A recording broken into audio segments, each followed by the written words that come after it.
Hello everyone, Oriodan here from Main Event Mic'd, here to give my review of AEW Dynasty, which took place this past Sunday in Canada. I'm just going to give my thoughts on the show, and also happy WrestleMania week, as we are now entering into the week of WrestleMania. So if you're excited for WrestleMania, if you're looking forward to WrestleMania for certain reasons, still, happy WrestleMania week, but this is not going to be about WWE. This is going to be about AEW and the pay-per-view that just took place, AEW Dynasty, with arguably one of the biggest main events that they could put out right now in terms of MJF versus Kenny Omega for the AEW World Title.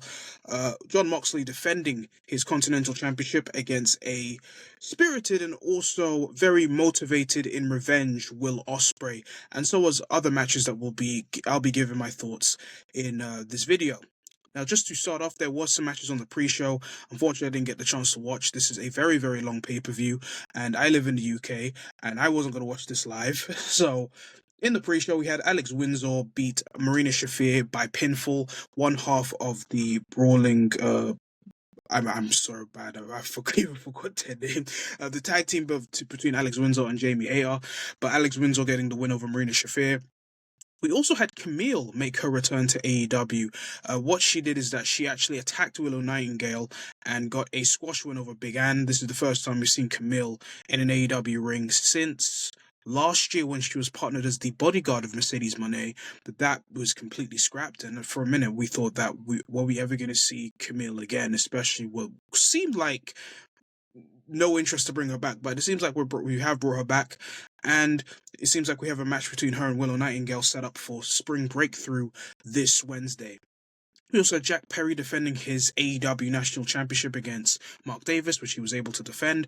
And we saw the Divine Dominant, which was Megan Bayne and Lena Cross, the AEW Women's Tag Team Champions, defeat Han and Maya Wood by pinfall. So that is all the pre-show matches. Let's get straight into the opening match of the actual pay-per-view, which actually started the card. An appreciation is that they didn't open the match straight into a match this time, but we opened the show up with the Young Bucks, Nick and Matt Jackson. They're facing the team of Kazuchika Okada and Konosuke Takeshita of the Don Callis family. The story here is that the Young Bucks, of course, are looking to get back into the tag team scene, especially the tag team title scene. While Okada and Takeshita we have seen for the past of last year and even heading into this year, they do not like each other. Takeshita wants Okada's belt, but Don Callis, being the heel that he is trying to form them into a team to try and get Chase Tag Team Gold, and doing this for the sake of Kyle Fletcher, who is unfortunately injured. But because of this, they came to an agreement that if this was to come across, Takeshita would get an opportunity at Okada at Double or Nothing, which is the next AEW pay-per-view. But to start off, we'll go into the play-by-play of the match. Don Callis joined, of course, the commentary very early, immediately drawing heat from the crowd, who clearly do not like Don Callis. The match kicked off the match kicked off fast, with Nick Jackson showcasing his ability, pulling off an impressive double head scissors arm drag onto Konosuke Takeshita and Kazuchika Okada at the same time. The Young Bucks followed up with quick double team offense. This included a German suplex, a clothesline combo to clear them in the ring. Nick kept the momentum going with a over-the-top moonsault outside onto both opponents to bring the crowd up to life as well. But this, of course, allowed for the heels later on to take the momentum and take control. A momentum shift when Takeshita and Okada slowed them down, which made sense, especially with the rest of the yard. They wanted to slow the momentum of the high-paced Young Bucks. Outside interference came into play when Don Callis gouged Matt Jackson's eye, which drew, of course, some boos, and even Don Callis himself even said, I might have to wash this eye or get it sanitized or whatnot. Yes, of course, came to chants at Don Callis with them saying F Don Callis and all that, and which he responded back with a middle finger. Okada, of course, added insult to the injury, which was one of my funniest and favorite spots of the whole show, is when Okada actually put on one of the Bucks' gear and actually wanted to get the hot tag, which was actually a very funny spot. But this was then responded with a super kick by one of the Jacksons. This led to back and forth action back into the ring, where Takeshita delivered heavy offense, including an exploder suplex for a 2.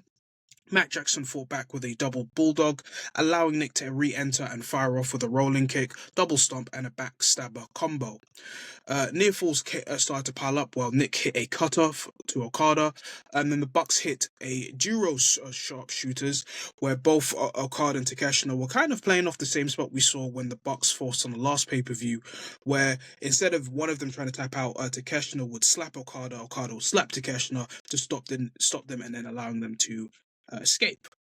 Then chaos, of course, broke loose, where the match broke down into signature bull style all four men brawl with the constant tags being ignored and bodies flying everywhere, which that is kind of the case with AEW matches. There are a lot of highlights that came up to this, where there was a top ropes section / elbow drop combo from the Bucks, a stereo tombstone pile driver from both Okada and Takeshita hitting a top rope German suplex with Matt landing on his feet with an athletic counter. Then the intensity of the match continued, of course, with a closing stretch where just complete pure chaos between all four men involved. But then we had, of course, the intensity of between Takeshita and Okada come to a stretch where they bump into each other, they start hitting each other back and forth. This is Takeshita and Okada. Takeshita accidentally kneed Okada, but then Okada would then return the favor with an accidental Rainmaker lariat for himself. Max Jackson would then hit a sunset flip German suplex combo. Takeshita would nail Nick with a blue thunder bomb. I believe it was actually Matt, only for Nick to break it up with a Canadian destroyer. With all four men down as the crowd was erupting to this, what I'm describing, incredible match, hopefully. Then we get to the stretch of the finish. The Bucks regained the control with double super kicks and then a BTE trigger for a near fall as Okada barely survived. In the final moments, Takeshita hesitated in trying to get involved and actually just allowed Nick to hit the top rope, and the Bucks hit the TK driver to score the pinfall in 19 minutes 50 seconds. This was a great opener to the show. The Young Bucks, in my opinion, are one of the best tag teams. I know that their style of wrestling is not everyone's cup of tea because they do a lot of high-flying spots, a lot of spots where a lot of people who describe them as flippy wrestling or athletic or whatnot, which people don't love. But when they work, especially with the wrestlers of like Takeshita and Okada, two styles who are great in their own rights, it just developed into a great way to open the show and get the crowd invested, especially for this match. I think Takeshita allowing Okada to take the pinfall is just a way to kind of continue on this feud that Takeshita and Okada is hopefully building back up to. I did have my critiques that I feel like they were not allowing the Takeshita and Okada feud to continue, especially with the potential of them maybe having them wait until All In. But it seems like we're going to get the full throttle feud potentially into Double or Nothing. But this win, of course, for the Young Bucks is going to help them get, of course, towards potentially a tag team championship shot down the line. Then the next match was Chris Jericho versus Ricochet. Chris Jericho is making his return into the ring for the first time after 371 days. And I would say this is arguably, since his return to AEW, this has probably been one of the strongest reactions he's had, because he has come out, especially in Canada, didn't get really that much of a crowd reaction, but this one I felt like was one of his strongest reactions. You could technically see that he was, of course, soaking in the moments before Ricochet would then mock continuously. Ricochet showed off his athleticism early with a flashy backflip and pose, but Jericho would cut him off with a sharp chop. Jericho started getting into control briefly, landing a drop kick and a bulldog combination, but Ricochet would then quickly turn things round with by countering with a lion salt attempt and sending Jericho outside of the ring. The momentum, of course, then shift on the apron where Ricochet delivered a brutal Death Valley driver on the edge that allowed for a suicide dive, sending Jericho into the steel steps. Ricochet would target Jericho's arm, but of course the outside interference with a Loon with his group getting involved as well, and of course trying to attack Jericho when the referee was distracted.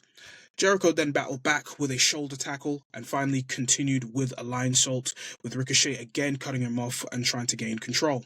We then had, of course, a few near falls where Ricochet would ramp it up with a Death Valley driver, then a running shooting star press for a 2 count. Jericho would answer with a code breaker, nearly stealing it with his former finisher. There was a really cool spot where he did Ricochet would hit his shooting star into a code breaker, which got a very big reaction and was a really, really cool spot as well. The pace picked up when Jericho hit a top rope Hurricanrana, but Ricochet countered with a next exchange with a jumping kick and a strong sequence of the Northern Light suplex, a brainbuster, and a vertical set-out slam for a 2 count. The chaos would then, of course, continue, where Jericho would then, of course, lock in the walls of Jericho, sitting deep, but the interference by Ricochet's group of the Demand broke out. Moments later, Jericho was able to try and fight back, but Ricochet knocked into Luna, taking a flight with a crossbody onto multiple opponents from the outside. Jericho would briefly clean house by hitting the Judas effect, but more interference allowed Ricochet to recover. This allowed the finish to commence, where Ricochet would hit a shooting star press for a 2, then he would hit his spirit gun lariat, but then they actually called for Ricochet to actually hit a Jericho-style lionsault for the victory in 19 minutes 12. A good match and a good performance by Chris Jericho himself. I thought Jericho looked good here. Ricochet is always good too. As a wrestler, Ricochet is always a good wrestler and actually a good seller. And it was interesting to see Jericho lose in his first pay-per-view back as well, to kind of give Ricochet that win, unless this is going to be a feud that they're going to continue on over. But Ricochet gets the victory here at Dynasty. The next match is Darby Allin versus Andrade El Idolo. This is a match to, of course, set up potentially the next contender for the AEW World title, especially after this main event. Darby Allin came up aggressive, threw strikes right away, but Andrade El Idolo slowed down the momentum with a surfboard submission to wear him down. Andrade tried to slow boat, posing on the ropes, tranquilo style, but that backfired as Allin fired back with a suicide dive through the ropes, which sent both men crashing and even Darby crashing, which Darby Allin matches, 90% this guy's going to take painful bumps, but he doesn't seem to get injured for some reason. The fight then spills elsewhere as Andrade took control from the outside, launching Allin into the barricade and using the environment to his advantage. In a cocky moment, of course, and what we have seen from Andrade since this character, character change that he's adapted in his run back in AEW. He takes a selfie with a female, with a fan, which does cost him. Well, Allin responds with a coffin drop off the top of the floor, which almost looked like, as he was dropping, landed on it was like head-to-head connection, and it looked like Andrade was hurt at that time. With that, the fight does spill into the crowd, with the referee following them as he, instead of counting, which you just have to get to that point of view. As both men traded shots, Allin would then use the surroundings for his advantage. Then we had the moment of high-risk offense, where back into the ring, Andrade delivered a Three Amigos suplex, which even one of them, where the final suplex went into the turnbuckle. Allin countered Andrade's offense with a flipping stunner, shifting the momentum back again. Then there was a wild top rope sequence where it saw Andrade attempt a flying move with Allin on his shoulders, but Allin was able to countered it mid-air into a crossface submission, forcing Andrade to scramble free. Then Allin kept the pressure on with multiple suicide dives, a missile drop kick to the outside, but Andrade was able to answer that with one of his nastiest spots in the match, which was a suplex into the apron to the floor, leaving Darby Allin completely laid out. Then we went back inside, where Andrade followed up with a running knee into the counter for a 2 count, and as well as the double moonsault for a 2 count. Then we got into the final stretch of the match, where both men were trading heavy shots before Darby Allin was able to counter with a Scorpion Death Drop. And Allin went up to hit the coffin drop, but Andrade was able to barely survive getting his shoulders up for the 2. Andrade would fire back with a back elbow, nearly stealing it, but then we get to the final exchange, or the finish of the match, where Allin countered and rolled Andrade up for a Last Supper bridging pin, which Darby has used a few times in his career to secure the victory in 16 minutes 33 seconds. Really good match between both of these guys here. Darby getting, of course, the win to kind of set up a feud or set up a AEW World Title match down the line, which has already been confirmed, but we'll get to that near to the end of this video.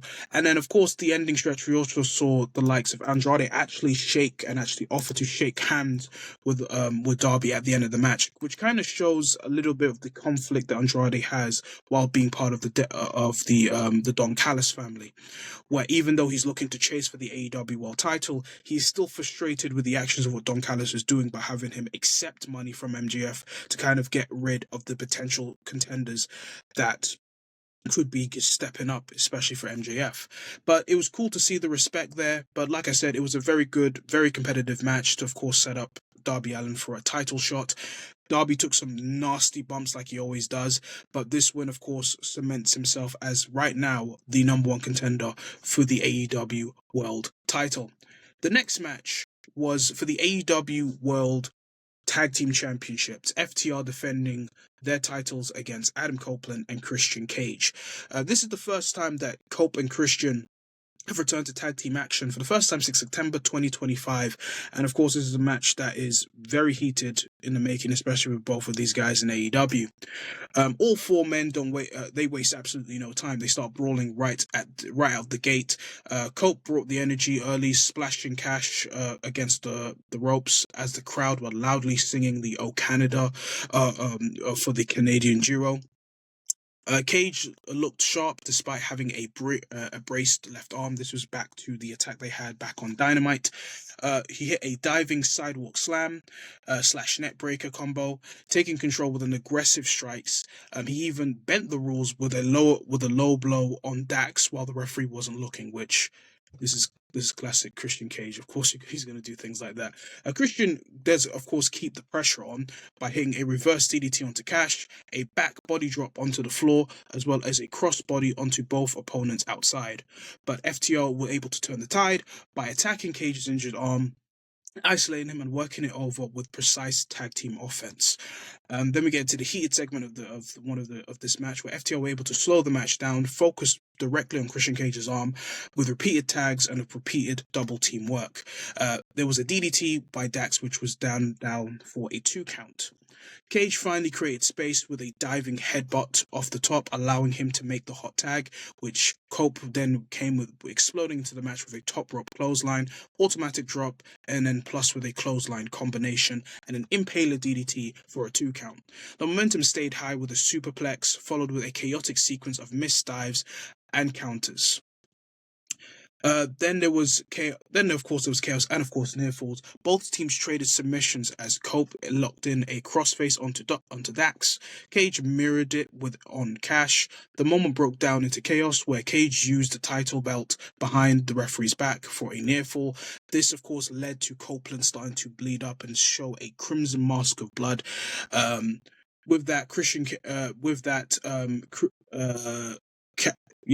They responded with a shatter machine of their own to nearly win the match.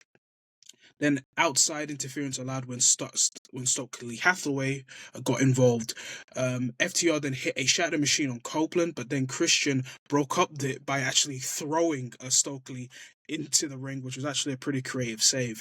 The referee then lost control as weapons and distractions piled up, but then we got to the final stretch of the match where Cope hit a spear on Dax for a 2 count. Cash responded with a pile driver. Cage was then taken out at ringside, leaving Cope alone. FTR then teased a Bucks style finish where they hit multiple super kicks, and even trying to go for the BTE trigger. But Cope fought back with a double spear. But in the end, Cope went for one more spear but was caught, and the FTR was able to counter for the shatter machine to get the pinfall. Very surprised by the results or the finish, FTR to retain their championship. I thought this was another really good match here by this team. The crowd was really into it, but I would say I was surprised to see FTR retain the championships here, and I think what's interesting is that this was clearly kind of set up for a moment to kind of give this to Cope and Christian to win in Canada, but instead they've gone with the option of just keeping it on FTR. I do see Cope and Christian potentially winning these titles somewhere soon at some point, but maybe this could be down the line where where I think what could happen is that we could see a triple threat TLC match at London. At All in London, where that could be potentially where it could be won. But I was pretty surprised to see that FTR kept the belts, and the fact that none of the Canadians are winning on this pay-per-view yet. But really enjoyed this tag match. It was wild. Of course, we had a blood spot with the belt involvement. That cracked Christian Cage open with blood, but good tag match overall. Yeah, just interesting to see that they've kept the belts on FTR. Then we get to the next match, which was a 10-man Casino Gauntlet match for the vacant AEW TNT Championship. The belt was made vacant due to Kyle Fletcher's injury a few weeks ago, where he was confirmed to be injured and will be out indefinitely. So that meant that we had to crown a new AEW TNT champion. We knew in this match that Tommaso Ciampa and Rush were the number 2 entrants in this Casino Gauntlet match. And the way a Casino Gauntlet match goes is that every interval a new opponent will come in, but if you were to pin the person immediately, you would be crowned the winner. So the match begins with Tommaso Ciampa and Rush starting slow with a feeling out process before the pace would then quickly pick up. Once Bandito, the Ring of Honor World Champion, was entered as the third man. Bandito would immediately inject energy into the match with a super kick to Rush, a dive onto Ciampa onto the floor, and then he would hit a cannonball / frog splash for a 2 count. Rush cut him off with power, tossing Bandito around and sending him hard into the barricade. The speed would then pick up when Speedball Mike Bailey would enter as another entrant into the match, and I do believe he's from Canada, so that's another Canada person. I do believe, correct me if I'm wrong. Mike Bailey entered in with a springboard moonsault to the floor, a missile dropkick, and then a running shooting star press for a 2 count. The match started to break down into a multi-man chaos as more entrants arrived. We had El Clone entered, and he contributed with kicks and a spinning backbreaker on Bandito for a 2 count. There was a really cool spot where even as he was trying to enter, he kind of did a Matrix dip into a move as well. Then Pac entered to a big entrance and immediately stood out with a German suplex, a turnbuckle suplex, and then a black arrow onto multiple opponents on the floor. Bandito and Bailey briefly teamed up to knock Pac down with super kicks. Daniel Garcia was then added into the match as he was another entrant. Came in and tried to steal quick wins with multiple roll-up attempts. He then teased his famous stance not to do it, and then was cut off mid-moment. Then Anthony Bowen entered into this match with a strong offense as well, with a clothesline, neck breaker, then a dragon screw into a DDT onto Pac for a 2 count. Then Kevin Knight entered as the 9th entrant and immediately made an impact with a leaping clothesline. The ring and the ringside was filled with action as dives and big moves were being stacked up. Bailey hit a moonsault onto the outside. Bandito nailed a 21 suplex onto Ciampa for a near fall. There were multiple saves that were broke up with pins as bodies were being piled up everywhere. Then we get to the final stretch. Everyone's favorite. I was going to say something about Willie Yu, but I'm just going to ignore it. Willie Yu entered last, adding even more chaos into this with dives and interferences. But then we get to the closing stages of this gauntlet match where Ciampa hit a suplex off the top onto a pile outside.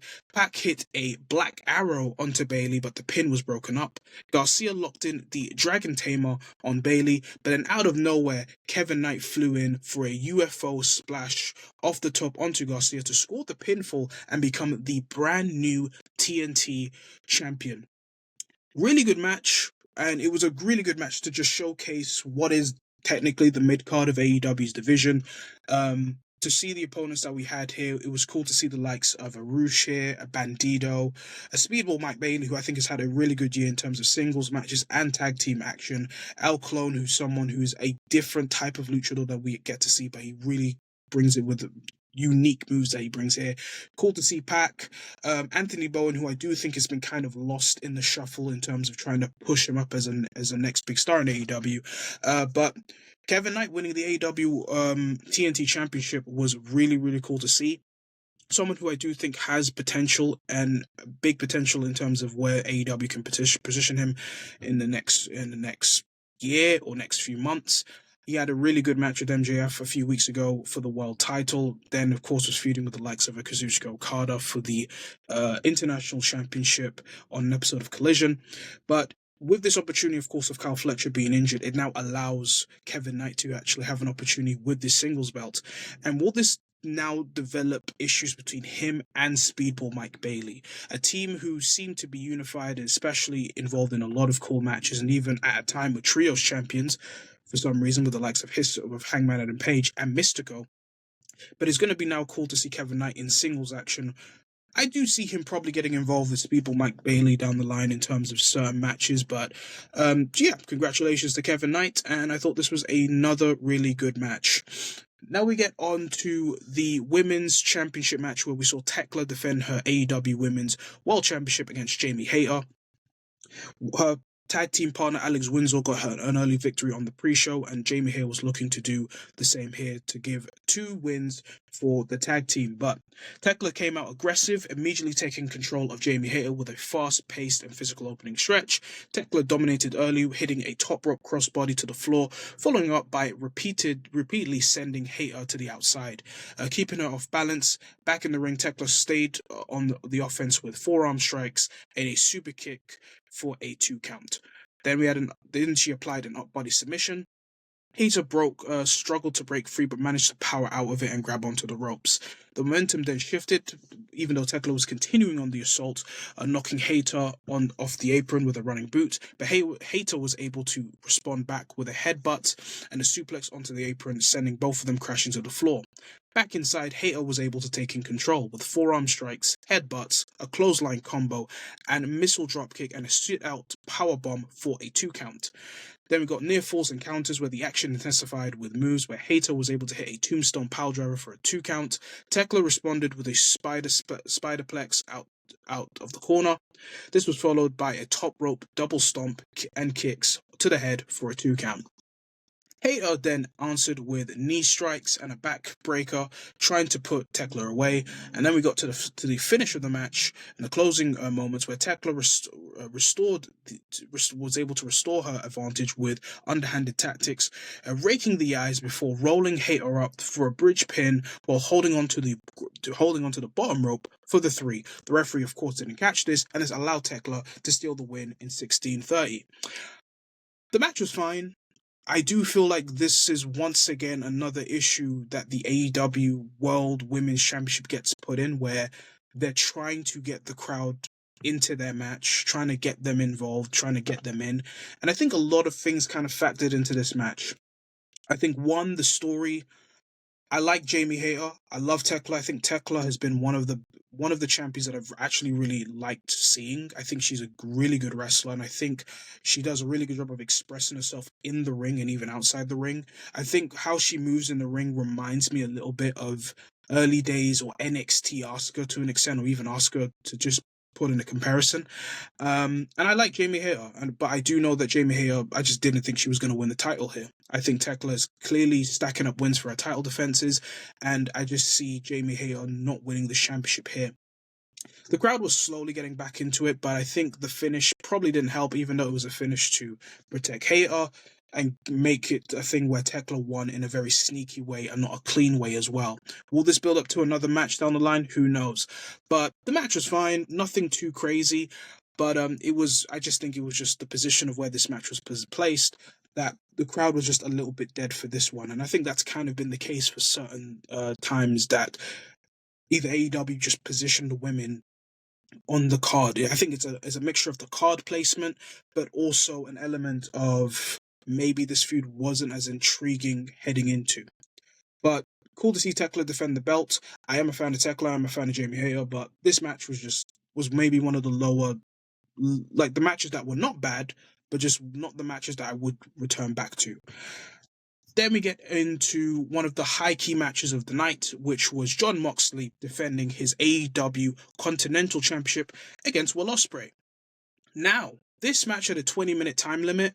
In the preview video, I was thinking that potentially they were going to make this a 60-minute time limit, but no, it was 20-minute time limit. And due to the rules of Continental Championship, or the Continental rules, there will be no interference, so that means no one should get involved in this match.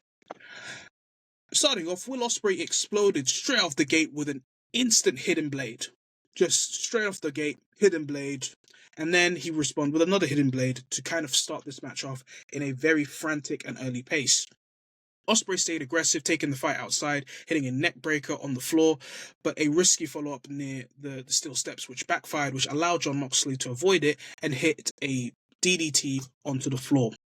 Moxley would then take control by slowing things down with his signature brutality. This would start with a sleeper suplex, grinding holds which include him pulling at Ospreay's face and of course the neck, trying to target, of course, the injured neck or the surgically repaired neck of Will Ospreay. Heavy strikes targeting towards Ospreay's taped neck. Ospreay would then fire back with his trademark explosiveness by hitting a corkscrew kick and a springboard forearm, but Moxley was able to cut him off. The match then turned into just a strike-heavy battle where Ospreay was able to absorb a lariat and responded with a Spanish fly for a 2 count. Moxley countered with a bulldog choke, but at the halfway mark, Moxley regained control with a gut-style pile driver for a 2 count and continued to go after Will Ospreay's neck. The thing that Ospreay was, of course, selling in this match as well. Momentum was swinging rapidly where Ospreay countered with a setup powerbomb for a 2 count. Moxley hit a paradigm shift. Ospreay answered with a hidden blade style elbow, and that was actually a really cool shot where Moxley hit the paradigm shift, looked like he was laughing, and then Ospreay out of nowhere hits the hidden blade where both of them were completely knocked off, and it was just a really cool spot where the crowd cheered. Things nearly unraveled when Will Ospreay shoved the referee, actually, where you could clearly see in this match they were telling a story. Will Ospreay just wants to hurt Jon Moxley. Jon Moxley was the last thing Will Ospreay, in terms of the Death Riders, in terms of what was going on, Moxley put Will Ospreay on the shelf in kayfabe. And the whole thing of this is Will Ospreay wanting revenge for the person that took away so much months out of him in AEW. And that is kind of what has been the story of this match. And it continued over with him shoving the referee and him realizing, what am I doing? Picks up the referee, but this actually allowed Moxley to sneak in a lariat. But Will Ospreay then continued and came back with a jackknife pin attempt into a Styles Clash for a 2 count. Then there was a sleeper hold attempt. But then we got into the final stretch as Justin Roberts alerted that there were 5 minutes left in this match, as there's only 20 minutes in a Continental Championship match, or just Continental rules. Ospreay hit another hidden blade for a 2 count, clutching at his shoulder as well to sell the shoulder/neck. Then there was an attempted Tiger Driver, which Moxley was able to escape onto the floor. Then, as they were outside, Moxley was able to take the advantage by doing an eye gouge and doing a pile driver on the steel steps, which looked nasty. Then we get to the finish, back into the ring. Moxley was then, as we got onto the end,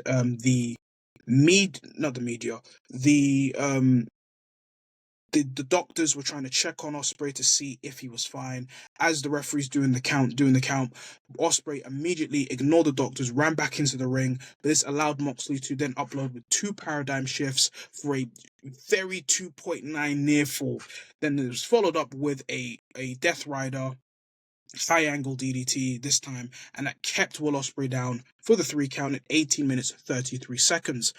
Another highlight of the show. I thought this was a great match. I think this was definitely different from it was different in terms of where we were getting from the Will Ospreay matches that we usually got. This is technically Will Ospreay's first pay-per-view match since Forbidden Door. But there was a clear story here. Will Ospreay wants clear revenge for the man that took him out of so much time. And I was a bit conflicted with this being the first story for Will Ospreay and this for Jon Moxley, especially with what they were trying to do with Jon Moxley after the Continental Classic. They were clearly trying to make Jon Moxley a babyface at a time, but once Will Ospreay came in, I feel like Moxley was slipping back into that to the heel/tweener vibe that they were given. But then I think you can kind of see how the story was developing. The Death Riders have kind of shown no interest in a way to Will Ospreay, as well as Jon Moxley, and it was shown in this match. From the get-go, Will Ospreay hits a sling blade, and then from that, you could have easily got the victory. But Will Ospreay was just only focused on revenge. He was only focused on trying to hurt and dismantle Jon Moxley, while Moxley just came across as almost indifferent in the match. He was being brutal to Will Ospreay, but it was in a way where I'm just here to get this victory. I couldn't really care less, and that's what I'm going to do. And I think Will Ospreay's anger in this match showcases as well. And I think Will did a really good job, of course, selling. Of course, Will's style is where he's going to do a lot of explosive moves, but I think as he was doing the moves and as he was transitioning into pins, he did a good job of kind of adjusting to show that he's still feeling the effects of what Jon Moxley's doing, especially to the neck and to the shoulder. The match ended with Moxley going to the back, of course, with the championship, and Will Ospreay looking very frustrated with the fact that he was not able to get the victory here. Honestly, I think Will Ospreay losing on his first pay-per-view back may not look great, but I think in hindsight, I kind of get why they're doing it, because I personally think Will Ospreay is going to win the Owen Hart tournament. I don't know when that's going to start. Potentially they might start that after Double or Nothing, because they would usually start this around this time. Last year they did it around the springtime into Double or Nothing, but it seems this year they're going a different route. Maybe due to the fact that Allin is in August and they maybe want to spread that out for some time. But it would not surprise me if I see Will Ospreay and Jon Moxley wrestle in the Owen Hart tournament, to be honest. I think this is something where Will Ospreay could potentially face Jon Moxley again, but this time without the thought process of wanting to just hurt Jon Moxley, but actually wanting to get the win so he can be the better man and go on to what I think him becoming world champion at Wembley in London in August. So overall, really enjoyed this match. Definitely up there, because the last time I saw these two wrestle was a New Japan show. I forgot the year it was, and I remember it was just a very weird finish where Moxley did get the win, but Moxley once again gets the victory again. And yeah, this was a really good match, very different style. Will Ospreay did a lot of selling in this match as well. It was brutal, but I don't remember if there was blood. I don't think there was a lot of blood on this pay-per-view actually, because that's the biggest concern. But yeah, really enjoyed this. It was definitely a highlight of the pay-per-view. Then we get to the penultimate match of the show, which is the Dogs of Clark Connors, David Finlay, and Gabe Kidd, the new AEW World Trios Champions, defending their titles against the conglomeration. But at the point, we didn't know who would be the third member for both Orange Cassidy and Roderick Strong. And it was a returning Kyle O'Reilly. They did it in a style where they did it like a sitcom type style, which was actually kind of fun. And yeah, we had a trios match for the AEW World Trios title. So to start it off, the match opened with Kyle Fletcher returning for the first time in 141 days, immediately going for technical submissions against David Finlay. Finlay would escape with a kick, but Kyle stayed sharp with a knee strike to the ribs. Orange Cassidy would then add his usual comedic timing where he would slow things down briefly and then hit a light-hearted elbow drop before the chaos would then take over. All six men quickly entered into the ring, which led into a full brawl. The conglomeration initially cleared the ring and tried to build momentum on the outside, but the Dogs were able to cut them off with sharp counters. There was a key concern developing where Gabe Kidd appeared to be favoring his right shoulder/arm, which commentary highlighted as the match continued. This allowed the Dogs to gain control with power offenses where Finlay and Clark would hit a suplex/spear combination onto Kyle onto the floor. There was frequent quick tags to isolate, of course, Orange Cassidy. Connors would use a big shoulder tackle run over sequence. Kidd then added some strikes with a left arm clothesline. The conglomeration struggled to regain footing during this match, but then momentum shifted when Roderick Strong brought the fight back with backbreakers, knee strikes, and a gutbuster onto the knees.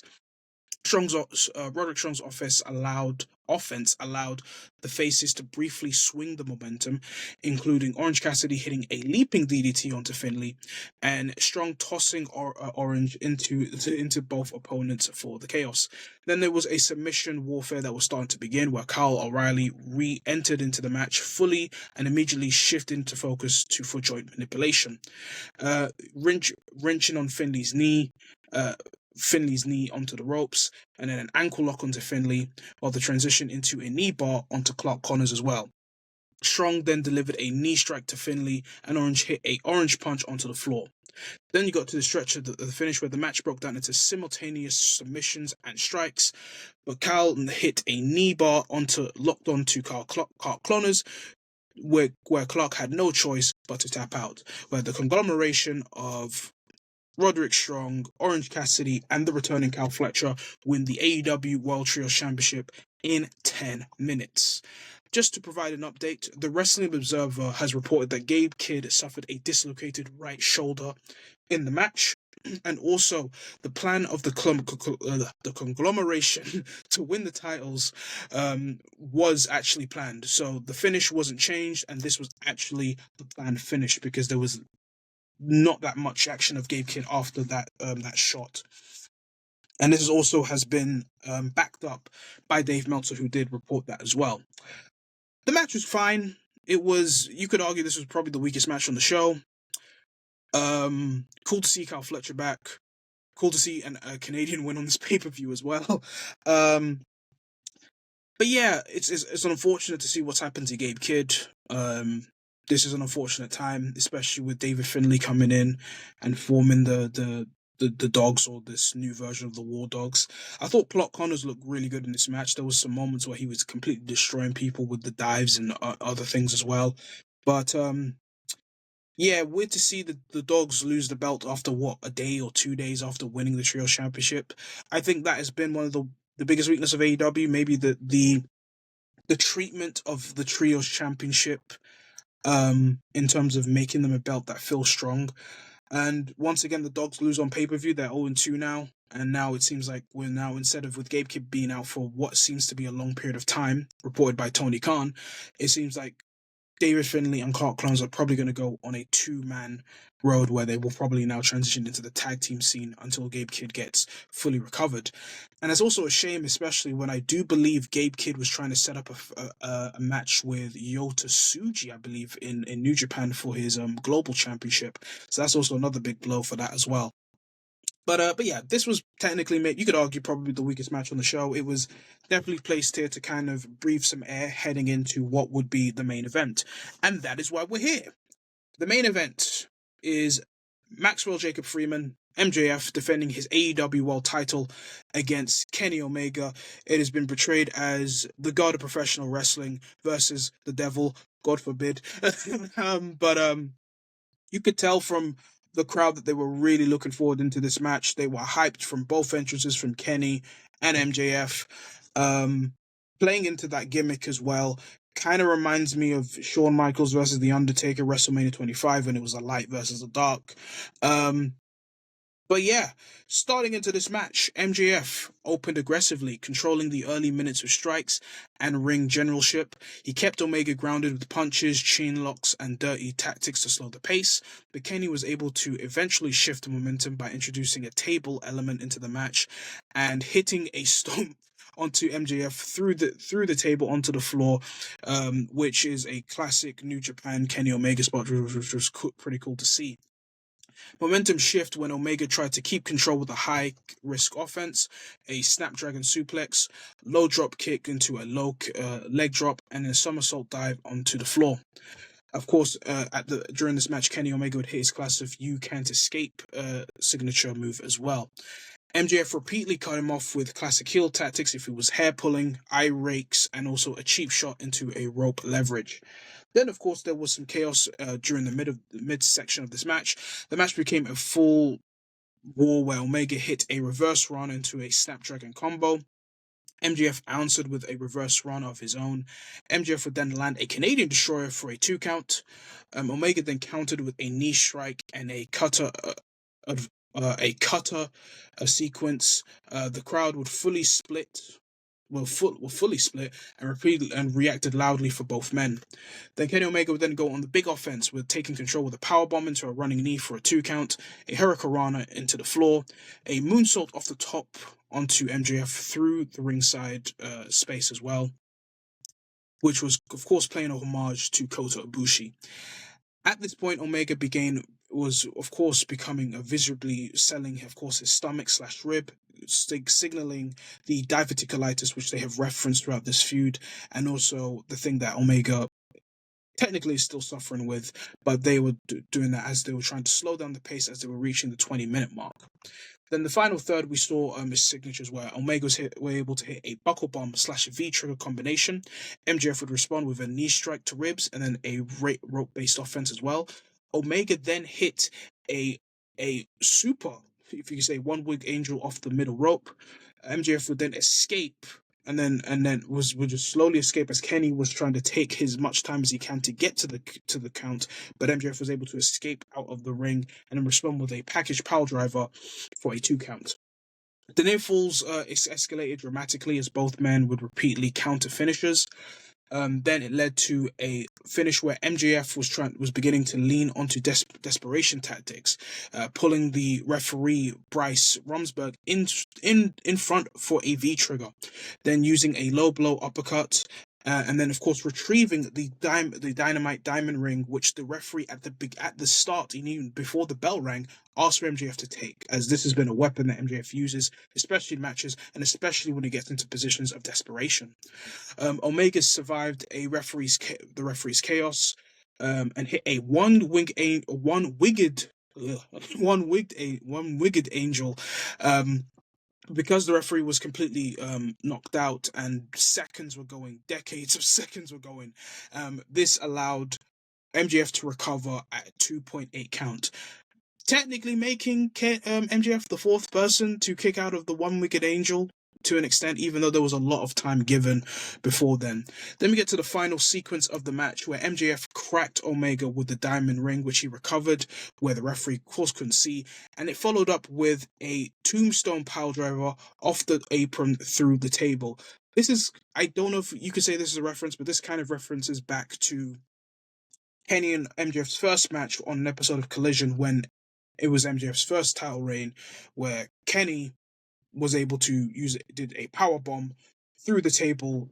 Now this time it's MJF doing a tombstone power driver through a table. With Omega broken onto the floor, MJF was able to capitalize and hit a heat seeker power driver inside the ring for a victory at 39 minutes to retain his AEW World Title. I labeled this as arguably a match of the year contender between in one of my prediction videos, and I think this nearly meets the mark. I thought this was an outstanding match from both guys who are technically one of the best in AEW, and it was partnered with a very crafty heel win from MJF as he was using the dynamite diamond ring onto the ribs to give him the win. And it puts over the idea that Omega still has stomach issues that they wanted to address even in this feud, especially with his issues with diverticulitis. It was a clever finish due to the issues of Omega. And yeah, I really enjoyed this match. I thought this was a great match. You could argue that maybe some time could have been scraped because it nearly got to the 40-minute mark. I can understand maybe the critiques that the match went too long, but I think they gave a very deliberate pace, especially with Omega selling his stomach, selling the fact that he couldn't really hit the one-winged angel as much times as he could because of how his stomach was feeling and how his body was feeling as the match was going on. And not surprised with the finish, because these are the ways that MJF is going to get the victory. MJF was not going to beat Kenny clean. He was going to get a victory by doing the things he needs to do as a heel. But I thought both of them gave a great performance in this match, and I would say a great match and a great main event to close off AEW Dynasty. Definitely my favorite match of the show, and MJF keeps the belt. And you could make the argument that MJF is having a great year so far as the AEW World Champion. This defense of the title against Kenny Omega, the title match with Hangman Adam Page, which may not be to everyone's cup of tea, the match with Bandito, the match with Brody King, the match with Kevin Knight. He's had a very, very good title reign so far. And what's the best thing about MJF is that you can have him with so much different opponents. And because he's such a good heel, that he can play off so many different characters as well. But yeah, another Canadian lost on this pay-per-view. Not a lot of wins for Canadians on this show and this Canadian pay-per-view. I think one out of there's a lot. There were like Speedball Mike Bailey. I think Kyle O'Reilly was the only Canadian to get a victory here. But yeah, I really enjoyed this match. Great match. I might put their Collision match slightly a bit over right now, but this one is definitely a match I'm going to remember for when we get to the latter stages of the year, when we look at the matches that we've seen. But I really enjoyed the match. Of course, I believe there was a moment when MJF did a crossroads in honor of his former rival, in Cody Rhodes. But yeah, I really enjoyed this match, and that puts a wrap to AEW Dynasty. Overall, I thought this was a very good show, very good to great show from AEW. There was a lot of matches with a lot of great wrestling in there, which you usually get from AEW. That is really just their forte. The best thing I would say, matches that I really enjoyed was the opening match with the Young Bucks and Kazuchika Okada and Konosuke Takeshita. I thought Jon Moxley versus Will Ospreay was a great effort as well as the main event, MJF versus Kenny Omega. All the other matches, in my opinion, were between good to fine. If I would say weak elements of this pay-per-view, once again, this was a long pay-per-view. But it's a long pay-per-view. Yeah, long. And I'm very concerned with where the Dogs are going to go, because now that they've lost Gabe Kidd, they could potentially transition into a tag team now with David Finlay and Clark Connors while Gabe Kidd recovers from injury. But it's concerning that 2 pay-per-views in a row they've lost, and it doesn't give the best representation to kind of make someone like a David Finlay look over or Clark Connors go over, especially that you've signed this guy in a slightly combined deal with New Japan, I'm guessing, and he's lost 2 pay-per-views in a row. Thekla and Jamie Hayter, I thought was a fine match, but I'm starting to think that the positioning of where they put AEW Women's World Title matches isn't really helping the match get over as much. I like Thekla.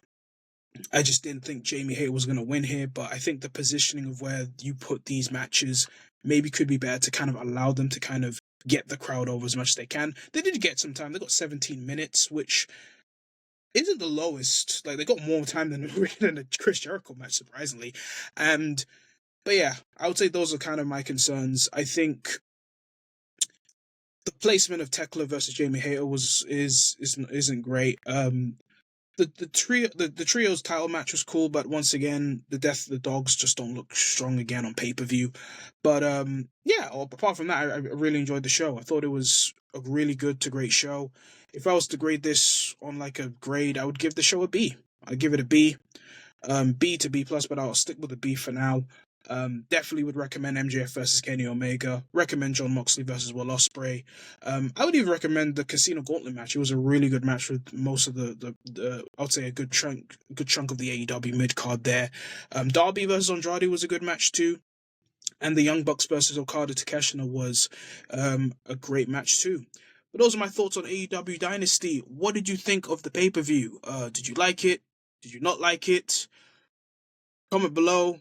Let me know what you think. Always like, comment, and subscribe. I've been Oriodan from Main Event Mic'd. As we are entering into WrestleMania week, hopefully me and Billy will drop a video in regards to our WrestleMania 42 predictions, and maybe some things involving WrestleMania as well. But you'll catch that when you guys will catch it. But I've been Oriodan. Hopefully have a blessed day, and yeah, see you guys later.